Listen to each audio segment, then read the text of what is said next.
Today on Great Places Seen, we drive to the Washington Monument. Oh, not that one. It's a trek across a section of one of America's most hallowed trails to the first completed monument honoring the first U.S. president. Lace up your hiking shoes and come along for the ride.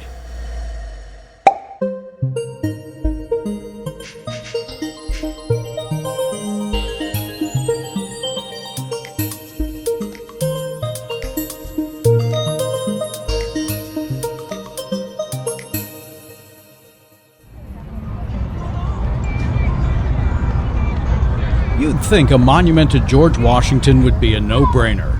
But like today, there was political discord, funding issues, add in a civil war, and this iconic symbol endured a torturous path to completion. 14 years of actual construction spanning 36 years. The monument stood partially finished for 22 years. Marble from 3 different quarries are a visible reminder this grand obelisk was for a while a national disgrace. Another monument, the first completed to honor George Washington, had its own turbulent past.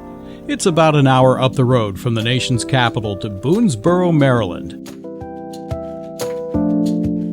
First, a stop to the trailer, because, hell, that's how we roll.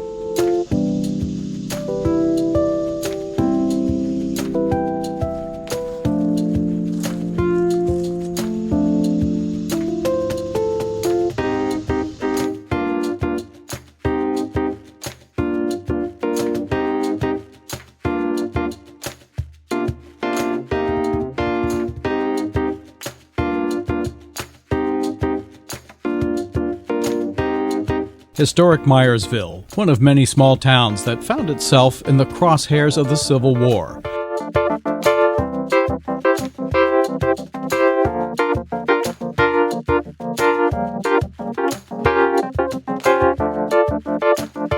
And Route 40, a fitting route today, built on top of George Washington's old National Road that became the first federally funded U.S. highway. It used to run coast to coast, and now this little road will take you all the way to Salt Lake City.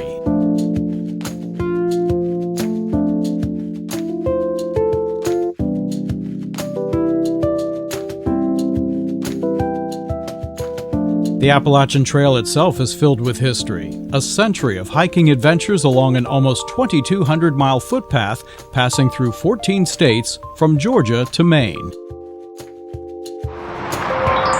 This is where we join the Appalachian Trail.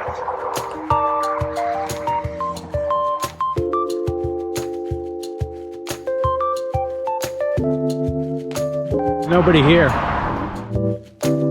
The hike to the Washington Monument isn't far in terms of distance, but it is challenging in several areas with rocks and climbs.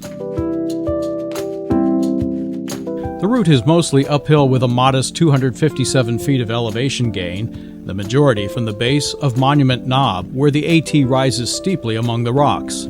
Hiking time averages about an hour and a half each way. We are officially on the Appalachian Trail, going southbound toward the Washington Monument.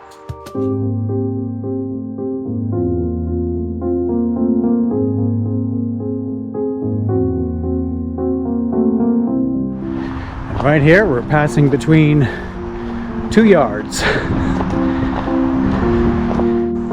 This part of the trail goes between 2 sections of Boonesboro Road.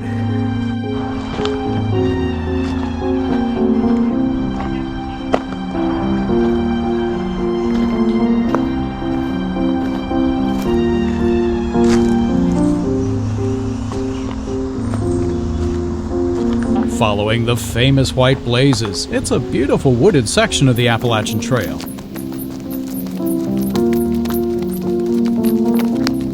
Greenbrier State Park is adjacent to the AT. More on that in the next episode. Right now, it's forward to the Washington Monument. And here's the second crossing of Boonesboro Road. Whoops, here comes a truck. And this unassuming entrance to the trail on the other side.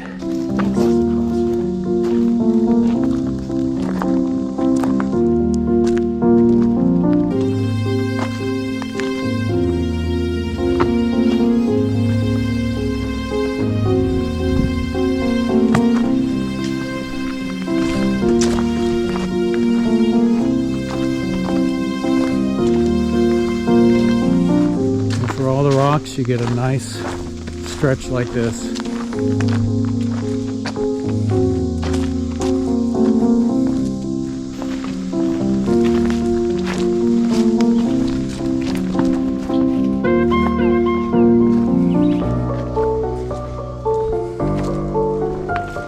I'm going off trail just a little bit here to check out this big rock. Possible there's a view or something here. Let's take a look.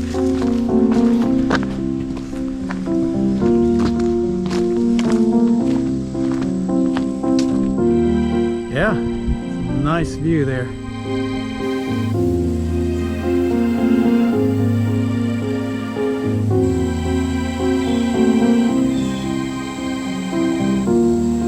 I think that was worth the detour.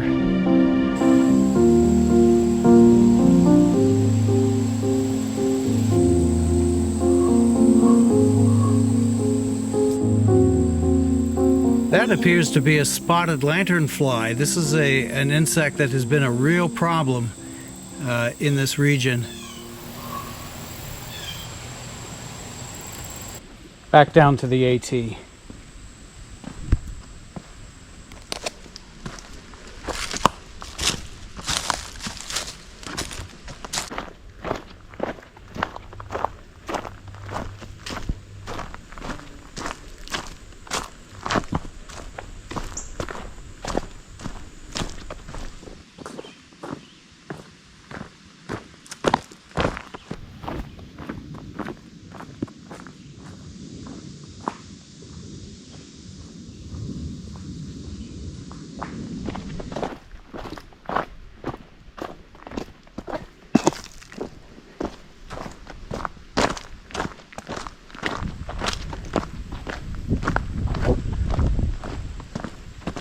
Every so often, a view comes along to give you a sense of your surroundings.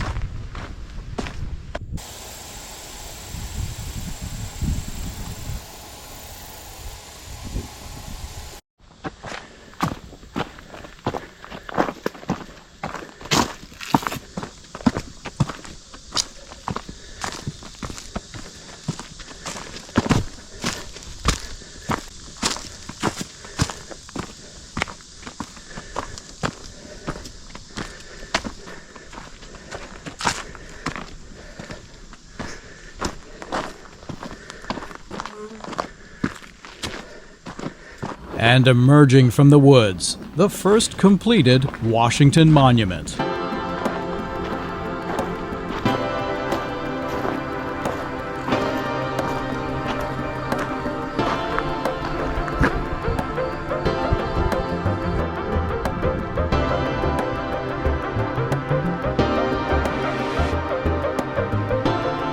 The cornerstone for the more familiar monument in D.C. was laid on July 4th, 1845.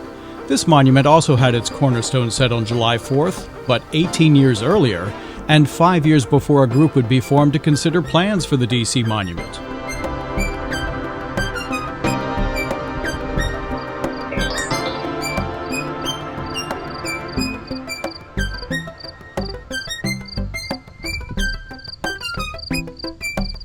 George Washington had been dead for nearly 28 years when citizens of Boonesboro, Maryland had enough. No one had yet built a monument to Washington, so they decided they'd march to a site on South Mountain and build their own from a natural outcropping of rocks. By the end of the day, July 4th, 1827, the dry-laid stone tower was about 15 feet tall and 54 feet in circumference. No doubt, being a hot July, climbing a mountain and doing heavy stonework, they didn't come back until September to complete a 30-foot-tall structure. It would be the first of 3 versions, more on that shortly. The final 40-foot-tall monument is what we see today.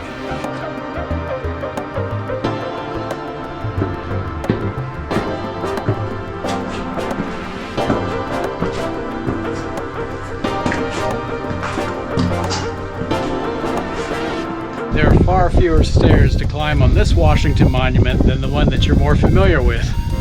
The D.C. Monument stands 555 feet and 1/8 inches tall, with 896 steps to the top.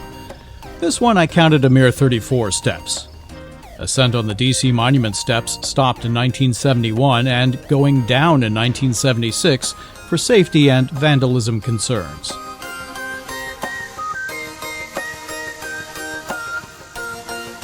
Beautiful views from this turret-style top of the monument. The view from the top surveys the area around Boonesboro and includes Antietam, where the bloodiest battle of the Civil War took place. Now it's a satisfying, beautiful, and peaceful panorama.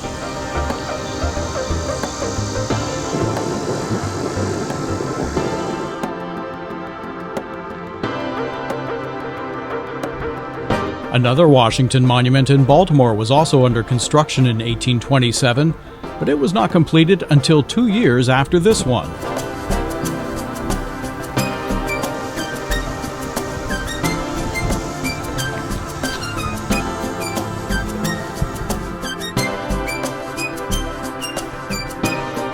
The monument and surrounding land was bought by the Maryland Historical Society in 1922 and then presented to the state of Maryland for park development in 1934.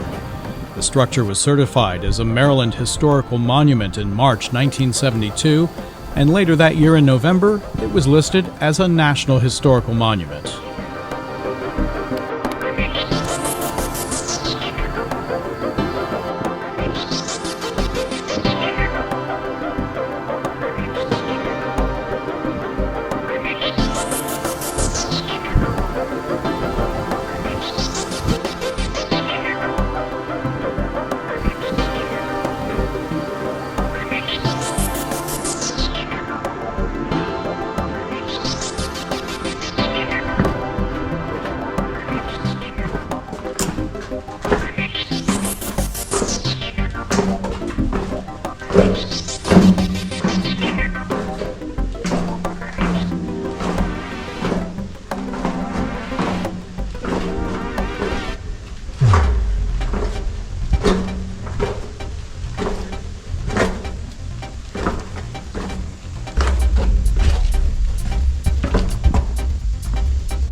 The lower observation area is also a good place to take a break on a very hot day and have some lunch.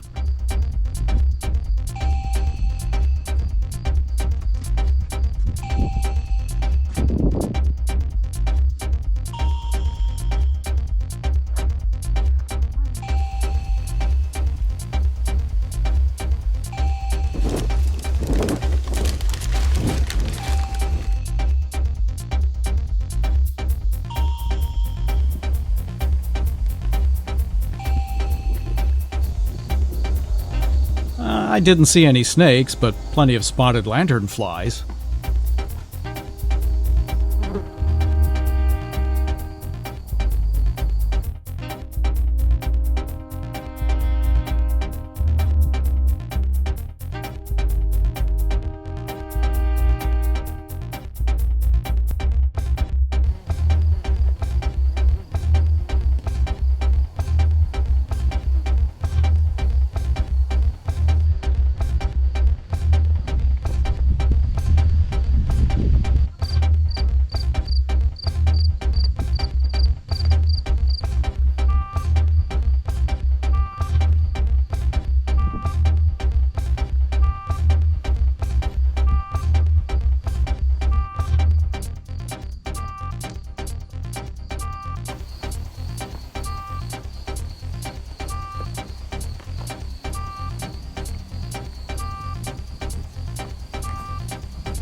Just down a path on Monument Knob is the small visitor center.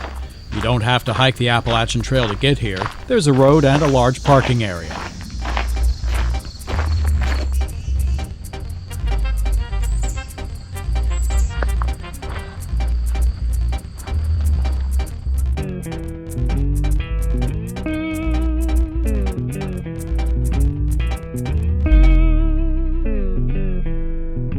That's a photo of the original tower, freestanding with the stones stacked without mortar.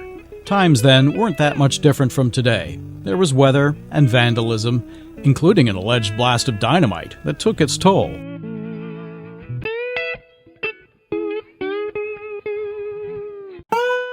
That's a huge crack. The monument was reduced to rubble, and from that pile the Union Army used it as a signal station during the Civil War. In 1882, a smooth whitewashed version was built with a canopy and stairs to its top. A new road made access up the mountain easier. It was popular. But this tower would fall in ruin like the first after a major crack in the wall was not repaired.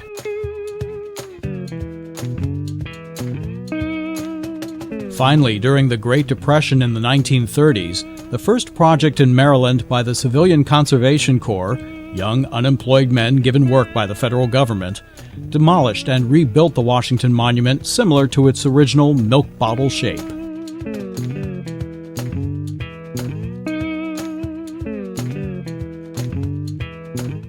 They used pulleys to raise and lower wheelbarrows to bring up heavy stones as they went higher.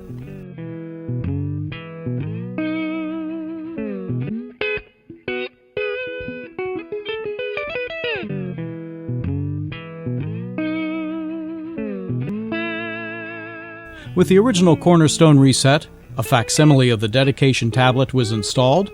Part of the original is in the visitor center. The Washington Monument was dedicated for a third time on July 4th, 1936.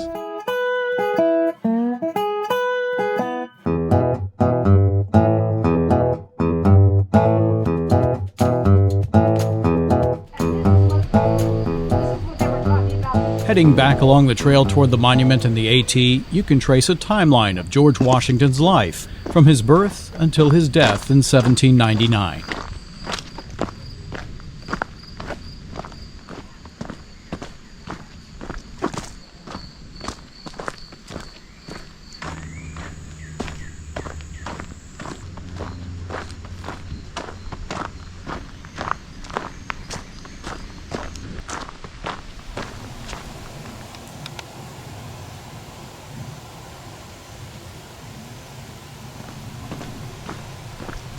Heading down Monument Knob on the Appalachian Trail, there are many more stones like those used to build the monument.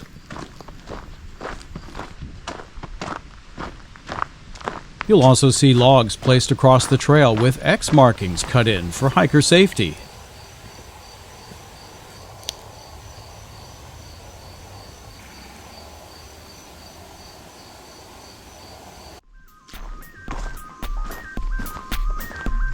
It's going to take a while to cover the few miles northbound, and as the afternoon grows late, the light on the trail brings out more color.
First crossing of Boonesboro Road, all clear.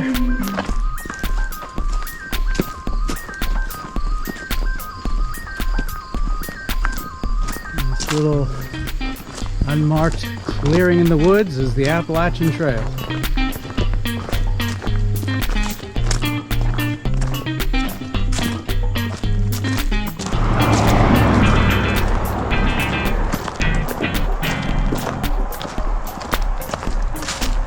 And here is a clear marking as we go between two people's yards.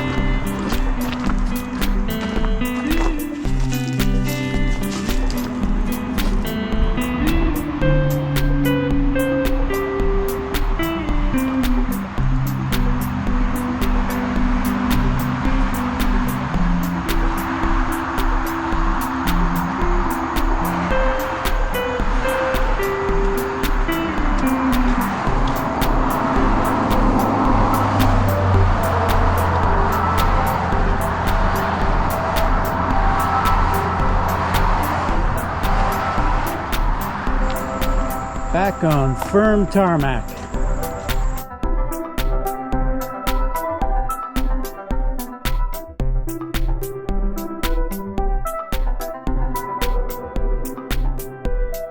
A stop by Greenbrier State Park gives us a sticker for our hiking efforts.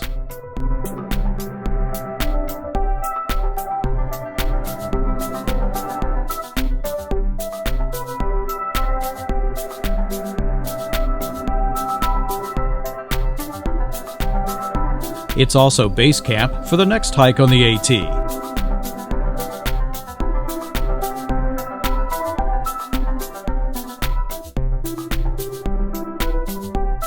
That's the cliffhanger for now. Thanks for watching Great Places Seen. Please subscribe and follow GPS to the next destination.